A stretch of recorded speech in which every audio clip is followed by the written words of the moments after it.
우리가 보통 이제 그런 얘기를 하잖아요. 자기 직업이 취미인 사람이 제일 행복한 사람이다. 그러니까 그 얘기를 다시 얘기하면 진짜 내가 좋아하는 일을 하면서 이제 그 생계도 마련할 수 있으면 제일 좋다. 지금 이제 이렇게 얘기를 하면서 우리는 되게 뭐라고 얘기하느냐면 그 둘을 같이 하기는 굉장히 불가능하다. 그렇기 때문에 둘 중에 하나를 선택을 해야 되는데 네가 좋아하는 걸 하지 말고 네가 해야 되는 일을 해라. 되게 이제 이게 우리가 받는 충고죠.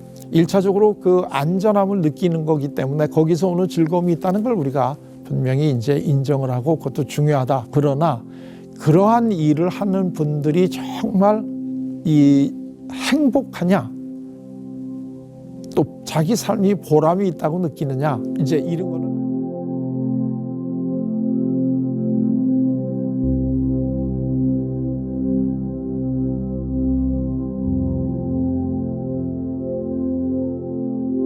제가 오랫동안 상담을 하면서요, 제일 안타까운 분들이 누구냐면, 제가 왜 사는지 모르겠어요. 제가 무엇 때문에 이렇게 살아가는지 모르겠어요. 이렇게 얘기하는 분들이에요. 사실 나는 이런 목표를 가지고 살아가고 있는데 그것이 잘 안 되기 때문에 많이 안타깝다. 어떻게 하면 그 목표를 이룰 수 있을까 하는 이런 것들을 의논하는 내담자는 오히려 상당히 참 마음이 편한데, 조금 전에 얘기한 것처럼 제가 왜 사는지 모르겠어요. 이제 이런 식으로 얘기하시는 분들이 제일 어렵거든요. 우선 가장 기본적인 거는 자기가 제일 좋아하는 거를 하는 것이 우리 삶의 목표예요. 아주 그냥 너무 당연한 얘기지만, 그러면 많은 분들이 또 뭐라고 얘기를 하시느냐 하면 나는 내가 뭘 좋아하는지를 모르겠어요. 이렇게 얘기를 해요. 그 이유는 한 번도 자기가 뭘 좋아하는지를 찾아볼 수 있는 기회를 못 가지신 분들이 의외로 많아요.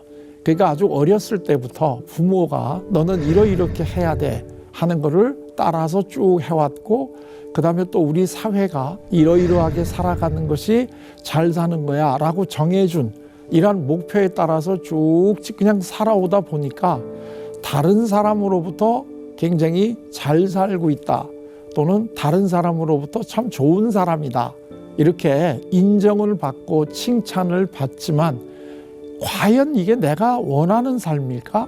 이 삶을 살아가는 데서 내가 정말 즐거울까? 이런 거에 대해서 많은 회의를 느끼는 분들이 많이 와요. 특히 중년을 넘어가면서 이 질문에 대한 답을 우리가 또 한 번 해야 되는 게 중년이거든요. 그런데 내가 좋아하는 거를 찾아가지 못하는 이유는, 우선 그 못하는 이유부터 우리가 한번 살펴보게 되면 너무나 두렵기 때문에 안전한 삶을 살려고 하는 이러한 마음이 우리에게는 너무 강해요. 그 이유는 인간이 만물의 영장이라고 얘기를 하지만, 그러나 사실은 인간은 태어날 때 다른 동물에 비해서는 가장 무기력한 상태로 태어나거든요. 그래서 절대적으로 다른 사람들의 도움, 다른 사람들의 사랑을 받지 못하게 되면 생존할 수가 없는 이런 상태로 태어나요. 이게 굉장히 아이러니컬한 건데요. 그 얘기는 다시 얘기하면 태어났을 때 일반적으로 볼 때 부모의 사랑과 인정을 받지 못하면 우리는 살아날 수가 없다는 거예요. 그렇기 때문에 끊임없이 우리는 내가 어떻게 행동을 하면 우리 부모가 나를 인정해주고 나를 사랑해 줄 건가 하는 것을 우리는 끊임없이 탐색을 하면서 살게 돼 있어요. 물론 나이가 좀 들으면 이제는 나는 부모가 원하는 대로 하는 건 아니에요, 이렇게 말로는 얘기하지만, 그러나 우리 마음 깊숙한 데서는 지금도 부모의 사랑을 받을 수 있는 방법이 뭘까 하는 것을 끊임없이 내가 찾고 있는 경우가 많고요. 그 부모가 예를 들면 다른 대상으로 대치된 경우도 있겠죠. 결혼을 했다 그러게 되면 내 남편 혹은 내 아내로부터 끊임없이 내가 사랑을 받아야지만 내가 살아갈 수 있다라고 하는 이런 마음을 가지고 이게 있단 말이죠. 사실 우리가 보면 이 기독교라고 하는 종교도 제일 밑바닥에 있는 거는 뭐냐면, 어떻게 하면 내가 하나님한테 사랑을 받을 수 있을까? 어떻게 하면 내가 그래서 구원을 받을 수 있을까? 이게 제일 밑바닥에 이제 깔려 있는 인간이 가지고 있는 어떠한 심성이기 때문에 사실 우리는 내가 무엇을 잘하는가 하는 것을 찾아보기보다 어떻게 행동을 하면 다른 사람으로부터 내가 인정을 받을 것인가 하는 거에 더 먼저 우리가 우선순위를 두고 살아가는 게 우리 대부분의 사람들의 삶이죠. 그러니까 내가 진짜 뭘 좋아하는지를 모르겠어요 하는 이 질문은 사실은 굉장히 솔직한, 그리고 자기가 이제 이 삶의 가장 핵심적인 질문을 이제 물어보는 거다. 이제 이렇게 얘기를 할 수 있어요. 사실은 우리 모두는 태어날 때 자기만이 가지고 있는 자기 나름대로의 잠재력이 있어요. 그리고 그거를 계속해서 살아가면서 실현해 가는 과정이 우리 삶이라고 볼 수 있는데, 그거를 실현할 때 우리는 정말 이 진정한 즐거움, 행복을 느끼게 되거든요. 그런데 이러한 것들을 아까도 얘기했지만 우리에게 찾을 기회를 별로 주질 않기 때문에 우리가 보통 재미있다라고 느끼는 것은 진정한 재미라기보다는 내가 진짜 원하는 거를 포기한 대가로 다른 사람들의 인정을 받을 때 오는 즐거움, 이거를 나는 재미가 있다. 예를 들면 내가 이 그림을 잘 그린다. 나는 그림을 그릴 때 재미있다. 이제 이렇게 보통 얘기를 하는데, 그러면 그 그림이 내가 외부의 어떠한 칭찬이나 처벌이 없는 상태에서 정말 내가 자연스럽게 나와서 그림을 그리는 것이 재미있을 수도 있고, 또 어떤 친구들은 내가 그림을 그렸을 때 옆에서 엄마가 그거를 보더니 어머니가 야, 너 참 그림 잘 그리는구나. 너 앞으로도 그림을 계속 그리면 좋겠다. 그리고 칭찬을 해줬어요. 그러면 얘는 내가 그 그림을 진짜 그리고 싶은 것보다는 어머니의 칭찬을 계속 받으려고 하게 되면 그림을 자꾸 그려야 된단 말이에요. 이럴 때는 사실은 이 친구는 진짜 재미있는 게 아니에요. 그림을 그릴 때. 이거는 어머니의 칭찬을 받기 때문에 하는 거다. 이렇게 우리가 이야기할 수 있는데, 심리학에서 아주 유명한 그 원숭이와 바나나라는 실험이 있어요. 그게 뭐냐면 원숭이는 사람하고 똑같이 호기심이 있어서 퍼즐을 푸는 거를 참 좋아해요. 그래서 이제 퍼즐을 풀게 되면 또 다른 퍼즐을 달라고 이제 조르고 또 다른 퍼즐을 주게 되면 그 퍼즐을 또 푸는 걸 좋아하거든요. 근데 한 번은 이제 퍼즐만 주는 게 아니라 퍼즐을 다 풀었을 때 그 다음에는 바나나를 같이 줘요. 그럼 원숭이가 어떤 마음일까요? 너무나 기쁘겠죠. 퍼즐 푸는 것만 해도 즐거운데 여기다 바나나까지 주니까 야, 이거는 얼마나 좋은가. 그래가지고 더 열심히 퍼즐을 풀고 또 달라 그래요. 그러니까 퍼즐을 푸는 시간이 훨씬 짧아지는 거죠. 그리고 난 다음에 바나나를 또 주면 더 열심히 해요. 그러다가 어느 순간이 되면 이번에는 처음처럼 퍼즐만 주고 바나나는 안 줘요. 그러면 이 원숭이는 퍼즐을 풀까요, 안 풀까요? 예, 눈치가 빠르신 분들은 이미 짐작하셨을 거예요. 계속해서 퍼즐만 줬을 때도 원숭이가 퍼즐을 풀면 제가 이 질문 안 했겠죠. 그렇게 되면 원숭이가 더 이상 퍼즐을 안 풀어요. 그러면 원숭이는 왜 안 풀까? 이제 그 얘기인데요. 우리가 어떤 행동을 할 때는 동기가 있는데 그 행동 자체가 즐겁고 보람있고 또는 의미가 있어서 행동을 하는 경우가 있고, 또 하나는 그 행동을 하는 걸 통해서 결과로 보상이나 처벌을 얻기 위해서 하는 게 있는데요. 전자를 우리가 내재적 동기다 이렇게 부르고 후자를 외재적 동기다 이렇게 부르는데요. 원숭이가 바나나를 푸는 거를 좋아하는 것은 내재적 동기예요. 이건 타고난 거다 그런 얘기죠. 그래서 뭔가를 풀 때 굉장히 즐거워한다 이런 얘기인데, 이제 바나나를 같이 준단 말이죠. 그렇게 되면 바나나는 이제 외부의 보상이기 때문에 바나나는 이거는 외재적 동기가 되는 거예요. 근데 내재적 동기와 외재적 동기가 같이 주어지게 되면 외재적 동기가 이겨요. 그래서 원숭이는 점차적으로 퍼즐을 푸는 이유가 뭐가 되나요? 바나나를 얻기 위한 수단으로 퍼즐을 푸는 걸로 바뀌어요. 그렇게 되니까 나중에 바나나를 안 주고 그 퍼즐만 주게 되면 안 풀죠. 아마 원숭이는 속으로 내가 미쳤냐? 바나나도 안 주는데 내가 이걸 뭐하러 힘들게 푸냐? 이런 마음을 할지는 모르겠어요. 그러나 중요한 거는 원숭이는 무엇을 지금 자기가 잃어버리고 있는지를 모르는 거예요. 정말 어느 외부적인 보상이나 처벌이 없이도 내가 즐거워서 하는 그걸 잃어버린 거죠. 사실 이 내재적 동기라고 하는 건 인간이 가지고 있는 가장 본능적인 이 동기인데, 그게 크게 보면 세 가지가 있어요. 그게 다른 동물들하고 인간이 다른 건데, 그 첫째가 뭐냐면 이 공부하는 거예요. 인간 말고 다른 동물들은 공부를 안 해요. 두 번째로는 다른 동물들은 종교가 없어요. 그래서 이 신앙적인 행위를 안 해요. 세 번째로는 다른 동물들은 예술 활동을 안 해요. 아름다움을 몰라요. 근데 인간만은 이 세 가지를 해요. 어렸을 때는 이걸 다 가지고 태어나요. 그래서 어린아이들은 그냥 호기심 가지고 공부하죠. 그래서 2살, 3살이 되기만 하면 계속 어른들을 따라가지고 이건 뭐야? 이건 뭐야? 이렇게 물어보고, 그 다음에 무슨 뭐 볼펜 같은 게 있으면 그걸 갖다 이제 분해해가지고 속에 뭐가 있는가 알아보고, 이건 아주 순수하게 내재적인 동기로 공부를 하는 이 동기거든요, 이게. 근데 이게 어느 날 학교를 가가지고 공부를 잘하게 되면 상을 받고, 공부를 못하게 되면 처벌을 받는 이 경험을 되풀이하다가 이 공부가 뭐가 되나요? 칭찬을 받거나 이런 처벌을 받는 거를 피하는 외재적인 동기로 바뀌어서, 그 다음에는 내가 공부를 통해서 어떤 걸 얻지 않으면 더 이상 공부를 안 하죠.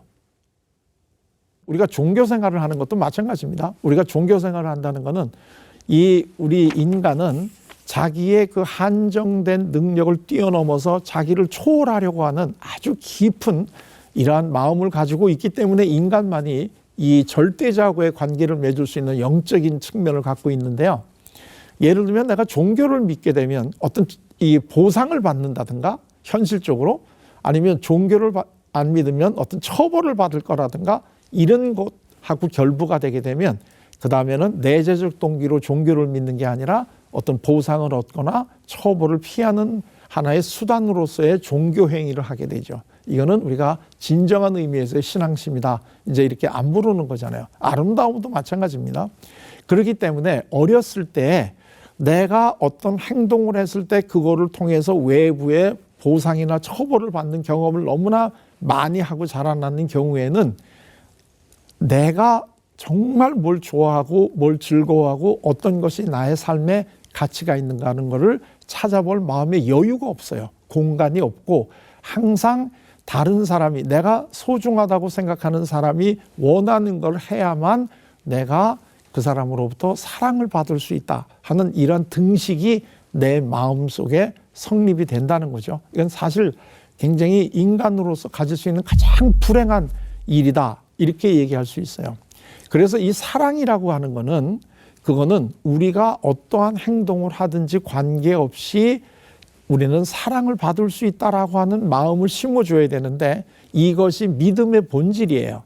그리고 이거는 태어나서 제일 첫 번 시기에 우리들이 익혀야 되는 이 큰 배움의 본질이에요. 우리가 예수님의 말씀 중에 제일 많이 감동받는 말씀 중에 하나가 뭐냐면, 이제 마태복음에 나오는 말씀이잖아요. 수고하고 무거운 짐진 자들아 내게로 오라, 내가 너희를 쉬게 하리라. 이제 이 대목인데요. 여기서 우리가 왜 수고하고 무거운 짐을 지고 있나요? 우리가 읽고 있는 성경에는 우리가 왜 수고하고 무거운 짐을 지고 있는지가 사실 구체적으로 이렇게 명시가 안 돼 있어요. 우리는 그냥 막연히 우리 산다는 게 전부 다 인생은 고해이기 때문에 우리가 다 수고하고 무거운 짐 지는 거 아니냐, 이렇게 이제 우리가 생각을 하고 살아가는데요. 그 독일어 성경에는, 현대 독일어 성경에 이렇게 돼 있어요. 율법학자들이 부과한 계명을 지키노라고 힘들어하는 사람들아, 이게 예수님의 말씀이에요. 그러니까 그 당시에 우리가 그 유대의 그 상황을 좀 보면 아는데, 그때가 이렇게 율법을 지킨다는 게 굉장히 중요한 시대였잖아요. 그래서 이제 그 지켜야 될 율법이 명문화된 거가 613개라고 그러는데요. 그거 말고도 다양하게 이렇게 전해져 내려오는 율법이 너무나 많기 때문에 그러한 율법을 지키려고 너무나 애쓰는 게 수고하는 거고, 못 지켰을 때 오는 부정적인 감정이 무거운 짐을 지고 있는 거거든요. 그러니까 예수님은 이러한 삶을 살지 말라는 거예요. 그러니까 남이 정해놓은 어떠한 그 계명, 명령, 어떤 기준에 따라서 살지 말아라. 그렇게 되면 너는 굉장히 힘들단다 하는 게 지금 마태복음 11장에서 예수님께서 직접 해주신 말씀이라는 거죠. 그런데 이제 그러면서 나한테 오면 너희들이 쉴 수 있다. 왜? 내가 너희들에게 요구하는 멍에는 가볍다 이거잖아요. 근데 여기까지만 아니고 그 다음 구절이 아주 중요한 구절이 나오는데요. 나에게 배우라. 이제 이런 얘기잖아요. 나에게 배우면 너희의 마음이 쉼을 얻으리다. 이렇게 또 한 번 이제 쉼을 얻는다는 게 이제 두 번이 나오는데요. 요 대목이 이게 이제 아까 제가 얘기한 현대어로 되어 있는 독일어 성경에는 어떻게 되어 있느냐 하면 나한테 와서 배우라. 그러면 너희들의 삶이 실현될 것이다. 이렇게 되어 있어요. 너희들의 삶이 실현될 것이다. 그러니까 요 둘이 앞뒤를 보게 되면 처음에는 남이 만들어 놓은 기준을 따르느라고 수고하고 무거운 짐진 사람들아 내게로 오라. 내가 너희들에게는 그런 걸 강요 안 하기 때문에 너희들이 쉬게 될 것이다. 그리고 나한테 와서 배우라. 그러면 너희들의 삶이 충실히 실현될 것이다. 그러니까 예수님이 우리에게 원하시는 삶이라고 하는 것은 남이 만들어 놓은 기준을 따르는 삶이 아니라 너의 삶이 실현되는 걸 바란다는 게 예수님이 우리에게 원하는 삶인데요. 사실 우리 이게 심리학에서는 이거를 잠재력이다 이렇게 표현을 하는데 그 잠재력을 누가 주신 건가요? 여기까지는 학문은 얘기할 수 없어요. 그냥 우리가 잠재력을 가지고 태어났다. 또는 생물학적으로 얘기할 때는 뭐 DNA를 가지고 우리가 태어났다. 이제 이렇게밖에는 얘기를 못 하는데 우리가 하나 더 질문할 수 있죠. 우리에게 그 잠재력을 어느 분이 주신 건지 아니면 이게 어디서 온 건지. 만약에 이 누군가가 우리에게 어떤 목적을 가지고 주신 것이 아니라고 한다면 우리는 순전히 우리 삶이 우연에 의해서 이루어진 바탕 위에서 이루어지는 거잖아요. 왜 그게 우리한테 주어졌는지를 아무도 몰라. 그건 우연이죠. 그러면. 그러니까 결국은 우리 삶이라고 하는 것이 불안하기 때문에 무언가 나의 삶을 움직여가는 그 무엇이 있다라고 하는 것은 다 우리가 믿어요. 하다못해 종교라고 하는 기독교라고 하는 걸 안 가지고 있는 분은 운이라고 있고 팔자가 있다라고 믿어요. 이게 그 본질적인 인간의 내재적인 동기인데 이거를 우리는 하나님이 주셨다라고 보는 거죠. 이 잠재력을. 그러면 하나님이 우리에게 이 잠재력을 주시고 이 잠재력을 이 땅에서 충분히 실현해 가도록 하는 것을 원하신다는 거죠. 이게 이제 예수님이 우리에게 이야기를 해 주시는 거라는 거죠. 그렇기 때문에 우리들의 삶이 이제 잠재력을 실현할 때가 제일 즐거운데 아까도 얘기했지만 왜 못하느냐? 우리가 실패할까 봐 두렵기 때문에. 그런데 이 두려움을 우리가 이길 수 있는 것은 아까 얘기한 믿음이라고 얘기를 했잖아요. 이 믿음 중에서도 제일 핵심적인 믿음은 하나님에 대한 믿음이죠. 그러니까 하나님께서 우리들에게 이 잠재력을 주셨고 하나님은 그 잠재력을 우리가 이 땅에서 잘 실현해 가시기를 원하신다. 그리고 우리가 힘들 때에는 우리가 그것을 잘 실현할 수 있는 힘을 주신다 하는 것이 사실은 오늘날 심리학에서 밝힌 내용이 이미 2000년 전에 예수님께서 우리에게 다 알려주신 거다. 이제 이런 이야기예요. 자, 그러면 지금 내가 뭘 잘하고 있는지를 모르겠다 이렇게 얘기하시는 분은 너무나 어느 날 갑자기 내가 뭘 가지고 있는 걸 이렇게 확 알아지는 거는 없어요. 조금씩 내가 정말 외부적인 보상이 하나도 없을 때, 예를 들면 내가 어떤 걸 했을 때 누가 칭찬을 해준다든가 또는 내가 뭘 했을 때 결과가 나쁘게 나왔을 때 누가 나를 처벌하는지 아닌 상태에서 정말 내가 뭘 원하는가 하는 거를 찾아보는 것부터가 시작을 해야 되니까요. 근데 이거는 우리 마음속에서 샘솟듯이 나오는 거기 때문에 이거를 우리가 알아보려고 하는 시간을 좀 가지기만 하면 이거는 얼마든지 우리 마음 속에서 이거는 나오게 되어 있어요. 그거는 우리 마음이 주기보다는 하나님께서 우리에게 성령님을 통해서 네가 이 땅에 온 이유는 사실은 이러이러이러한 거를 해내기 위해서 온 거란다 하고 알려주게 돼 있어요. 이거를 오늘날 우리 심리학에서는 이 과정을 통찰이라고 불러요. 통찰. 그래서 내가 내가 이거를 하기 위해서 이 세상에 왔구나. 내가 이거를 정말 잘하는구나. 내가 이거를 할 때 제일 즐거워하는구나 하는 것을 깨닫는 걸 우리가 통찰이라고 부르는데, 이 심리학적으로 통찰이라고 하는 이 현상은 하나님이 성령을 통해서 우리에게 인도해 주신다. 이제 그 얘기를 이제 이 심리학에서는 이걸 이렇게 표현하는 거에 불과하다. 그렇기 때문에 정말 내가 뭘 해야 되는지를 모르겠다라고 생각하시는 분은 외부적인 어떠한 이런 거에서부터 좀 벗어나서 조용히 내가 뭘 할 때 제일 사실은 즐거운가, 그거를 내가 했을 때, 성공했을 때 외부에서 보상이 안 주어진다고 해도 나는 이 행동을 하는 것만으로도 내가 즐거운가 하는 거를 이렇게 좀 찾아보시게 되면 얼마든지 이게 가능하다는 거예요. 우리가 보통 취미 생활을 해라 이렇게 얘기하는데, 그 취미 생활이라고 하는 것을 하는 사람들이 인생을 더 즐겁게 살죠. 그 이유는 취미라는 것 자체가 보상을 받기 위해서 억지로 하는 활동이 아닌 것이 취미의 본질이기 때문에 그렇거든요. 그러니까 내가 이제 이 나이에 무엇을 하겠냐 이런 생각을 하시는 분들이 많은데, 이거는 스스로 자기의 삶을 제한하는 거란 말이죠.